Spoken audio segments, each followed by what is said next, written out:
ನಮಸ್ಕಾರ ಸ್ನೇಹಿತರೆ, ಎಲ್ಲರಿಗೂ ನನ್ನ ಚಾನಲ್ಗೆ ಸ್ವಾಗತ. ಏನಪ್ಪ ಇವತ್ತು ಸೈಲೆಂಟ್ ಆಗಿ ದಿಢೀರಾಗಿ ಏನೋ ಒಂದು ನ್ಯೂಸ್ ತಂದುಬಿಟ್ಟಿದ್ದಾರೆ ಅಂತ ನೀವು ಅನ್ಕೋಬೋದು. ಇವತ್ತು ಏನಿಲ್ಲ, ಒಂದು ಜ್ಯೋತಿಷ್ಯದವರ ಬಗ್ಗೆ ನಿಮಗೆ ಹೇಳಬೇಕಿತ್ತು. ಇದೆಲ್ಲ ಮೂಢನಂಬಿಕೆ ಹಾಗೆ ಹೀಗೆ ಅಂತ ಹೇಳ್ತಾರೆ ನಂಬೋರಿಗೆ ಮಾತ್ರ, ಆದರೆ ಇದು ಖಂಡಿತ ಹಾಗೆ ಆಗುತ್ತೆ. ಈ ಜ್ಯೋತಿಷ್ಯದವರು ಕೇರಳದವರು ನಾವು ಅಲ್ಲಿ ಕೇರಳಕ್ಕೆ ಹೋಗಿ ಜ್ಯೋತಿಷ್ಯ ಕೇಳೋಕ್ಕಾಗಲ್ಲ ಅಂತ ನೀವು ಅನ್ಕೋಬೋದು. ಅವರು ಕೇವಲ ಒಂದು ಫೋನ್ ಕರೆ ಮೂಲಕ ನಿಮ್ಮ ಸಮಸ್ಯೆ ಏನೇ ಇದ್ರೂ ಕೂಡ ಅವರು ಬಗೆಹರಿಸಿ ಕೊಡ್ತಾರೆ. ಹಾಗಾದರೆ ಬನ್ನಿ ಅವ್ರ ಬಗ್ಗೆ ತಿಳ್ಕೊಳ್ಳೋಣ. ಅದಕ್ಕಿಂತ ಮುಂಚೆ ನನ್ನ ಚಾನಲ್ನ ಯಾರು ಸಬ್ಸ್ಕ್ರೈಬ್ ಮಾಡದೆ ನೋಡ್ತಿದ್ದೀರಾ, ಪ್ಲೀಸ್ ಸಬ್ಸ್ಕ್ರೈಬ್ ಮಾಡ್ಕೊಂಡು ನೋಡಿ ಅಂತ ರಿಕ್ವೆಸ್ಟ್ ಮಾಡ್ತಿದ್ದೀನಿ. ಹಾಗಾದರೆ ತಡ ಯಾಕೆ, ಬನ್ನಿ ಶುರು ಮಾಡೋಣ. ಇವರು ಕೇರಳದವರು. ಇವರು ಅಜ್ಜ, ಅಪ್ಪ, ಮುತ್ತಾತ ಪ್ರತಿಯೊಬ್ಬರು ಜ್ಯೋತಿಷ್ಯದವರೇ ಆಗಿರ್ತಾರೆ. ಇವರು ಇವಾಗ ಕೇರಳದಲ್ಲೇ ನೆಲೆಸಿರ್ತಾರೆ. ಇವರು ಇರೋದು ಕೇರಳದಲ್ಲೇ. ನಮ್ಮ ಪ್ರತಿಯೊಂದು ಸಮಸ್ಯೆಗೂ ಕೂಡ ಇವರು ನಮಗೆ ಪರಿಹಾರ ಕೊಟ್ಟೇ ಕೊಡ್ತಾರೆ. ಯಾವ ಸಮಸ್ಯೆಗೆ ಪರಿಹಾರ ಅಂದರೆ, ಒಂದು ಮನೆ ಅಂದರೆ ಸಮಸ್ಯೆ ಇದ್ದೇ ಇರುತ್ತೆ, ಅದು ನಮಗೆ ಗೊತ್ತಿರಲ್ಲ, ಒಳಗಡೆ ಏನೋ ಇರುತ್ತೆ. ಯಾಕೆ ಈ ಥರ ಆಗ್ತಿದೆ, ಮನೇಲಿ ಎಷ್ಟೇ ದುಡಿದ್ರೂ ದುಡ್ಡು ನಿಲ್ತಾ ಇಲ್ವಲ್ಲ, ನಾವೇ ಏನು ಗಂಡ ಹೆಂಡತಿ ಪ್ರತಿ ಸಲ ಜಗಳ ಮಾಡ್ತಾನೆ ಇರ್ತೀವಲ್ಲ, ಬೇರೆಯವರು ₹1 ದುಡ್ದು ಮನೆ ತುಂಬ ಸಾಮಾನೆಲ್ಲ ತರ್ತಾರೆ, ಮನೆಗೆಲ್ಲ ಏನು ಬೇಕೋ ಅದು ಮಾಡ್ತಾರೆ, ಆದರೆ ನಾವೇನೂ ಮಾಡೋಕ್ಕಾಗ್ತಿಲ್ವಲ್ಲ, ದುಡ್ಡು ಯಾಕೆ ನಮ್ಮ ಕೈಯಲ್ಲಿ ನಿಲ್ತಾ ಇಲ್ಲ ಅನ್ನೋರು ತುಂಬ ಜನ ಇರ್ತಾರೆ.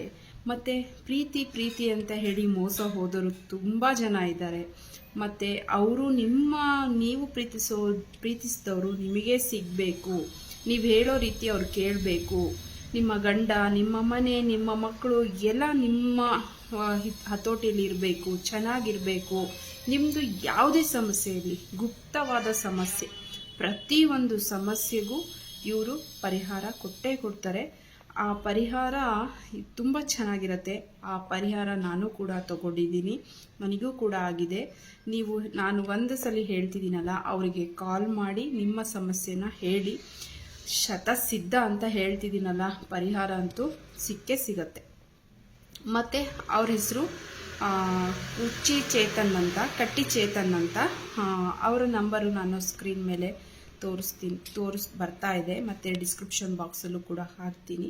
ಅವರು ಯಾವ ಸಮಸ್ಯೆಗೆ ನಿಮಗೆ ಪರಿಹಾರ ಸಿಗತ್ತೆ, ಕೊಡ್ತಾರೆ ಅಂತ ನೀವು ಖಂಡಿತ ಒಂದ್ಸಲಿ ಅವರನ್ನು ಭೇಟಿಯಾಗಿ ನಿಮಗೆ ಆ ಸಮಸ್ಯೆಗೆ ಪರಿಹಾರ ಸಿಕ್ಕೇ ಸಿಗತ್ತೆ. ಮತ್ತು ಇವರು ಯಾವ ದೇವಿಯ ಆರಾಧಕರು ಅಂತಲೂ ಕೂಡ ಹೇಳ್ತೀನಿ.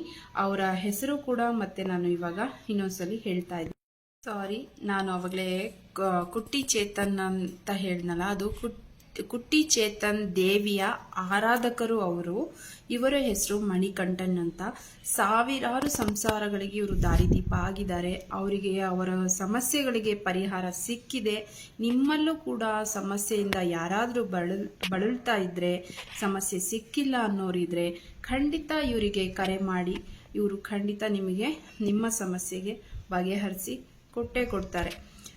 ಮತ್ತು ಇನ್ನು ಏನು ಹೇಳಬೇಕು ಅಂದರೆ, ಮಕ್ಕಳು ಓದ್ತಾ ಇಲ್ಲ, ಮಾತು ಕೇಳ್ತಾ ಇಲ್ಲ ಅನ್ನೋರು ಕೂಡ ಯಾವುದೇ ಒಂದು ಸಮಸ್ಯೆ ನಿಮ್ಮ ಮನೆಯಲ್ಲಿ ಪಿನ್ ಟು ಪಿನ್ ಪ್ರತಿಯೊಂದು ಸಮಸ್ಯೆ ಯಾವುದೇ ಆಗಲಿ, ವಿದೇಶಕ್ಕೆ ಹೋಗೋದಾಗಲಿ, ಮಕ್ಕಳು ಸಮಸ್ಯೆ ಆಗಲಿ, ವಿದ್ಯಾಭ್ಯಾಸ ಆಗಲಿ, ಪ್ರೀತಿ ಪ್ರೇಮದ ಬಗ್ಗೆ ಆಗಲಿ, ನಿಮಗೆ ಮೋಸ ಮಾಡಿರೋರ ಬಗ್ಗೆ ಆಗಲಿ, ನಿಮಗೆ ಹಣ ಕೊಟ್ಟಿರೋರ ಬಗ್ಗೆ ಆಗಲಿ, ಅಥವಾ ಹಣ ಇಸ್ಕೊಳೋ ಬಗ್ಗೆ ಆಗಲಿ, ಮನೆಯಲ್ಲಾಗಲಿ ಶಾಂತಿ, ನೆಮ್ಮದಿ, ಸುಖ ಪ್ರತಿಯೊಂದರಲ್ಲೂ ಕೂಡ ಇವರು ನಿಮಗೆ ಪರಿಹಾರ ಕೊಟ್ಟೇ ಕೊಡ್ತಾರೆ. ಒಂದು ಸಲ ಕರೆ ಮಾಡಿ ಅಂತ ಅದಕ್ಕೋಸ್ಕರ ಪ್ರತಿ ಸಲಿನೂ ಒತ್ತಿ ಹೇಳ್ತಾ ಇದ್ದೀನಿ. ಅವ್ರ ನಂಬರ್ ಸ್ಕ್ರೀನ್ ಮೇಲೆ ಬರ್ತಾ ಇರೋ ಸ್ಕ್ರೀನ್ ಮೇಲೆ ಬರ್ತಾ ಇದೆ ನೋಡಿ, ಆ ನಂಬರ್ಗೆ ನೀವು ಕರೆ ಮಾಡಿ ನಿಮ್ಮ ಸಮಸ್ಯೆನ ಬಗೆಹರಿಸ್ಕೊಳ್ಳಿ. ಇವತ್ತಿನ ವ್ಲಾಗ್ ಏನಾದರೂ ಇಷ್ಟ ಆದರೆ ಒಂದು ಲೈಕ್ ಮಾಡಿ.